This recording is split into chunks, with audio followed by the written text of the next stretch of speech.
xibaar yu wér te wóor ca tàng ba abonnez-vous pour ngeen di mën di jot suñuy vidéo.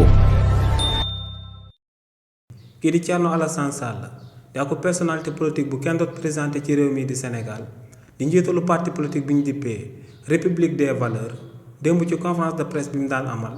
yëkkati woon na foofee kàddu daal di koy jëmale ci scandale bu daal di am ca ASER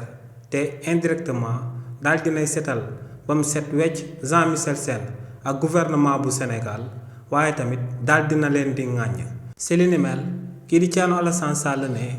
moom xam na dëggantaan ki nga xam ne moom moo jël 37 milliards yooyee nga xam ne moom moo daal di nekk ci scandale bu daal di nekk ca biir ASER te ne kookee akub opérateur espagnol la boo xam ne depuis ba mu jugee réewu Sénégal daal dinay toll ci 17 mois nee nag lu ko daal di jaaxal ci mbir moomee moom mooy que ne espagnol boobee état bu Sénégal jëlul akub plainte daal di koy teg ci ndoddam waaye ne moom jël na ay responsabilité am daal di jël akub plainte daal di koy teg ci ndodd kookee ndax ne porté na plainte ci kanam yoonu réewu Sénégal nee nag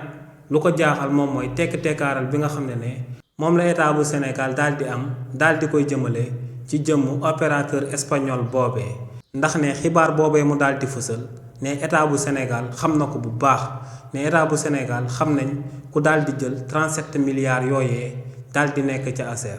kàddu yooyee nag kii di Thierno Alassane Sall daal di yëkkatiwaat day daal di firndeel contradiction yu dul jeex yi nga xam ne kookee moo koy daal di am depuis ba mu tàmbalee di jibal akub coow di wax akub scandale ca biir ASER ndax kii di Thierno Alassane Sall lu njëkkoon a daal di nekk argument ba muy daan wax ci coowal ASER bi da daan wax que ne waa ASER ci seen wàllu bopp ñoom ñoo jaay doole akub entreprise sénégalais te muy AEPAO Sénégal bi nga xam ne kii di Seydou Gane moo koy daal di jiite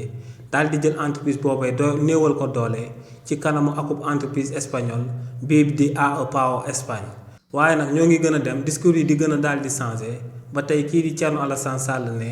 akub opérateur espagnol moom moo jël 37 milliards yi nga xam ne moom moo daal di nekk scandalu ASER bi. xibaar yu wér te wóor ca tàng ba abonnez-vous pour ngeen di mën di jot suñuy vidéo.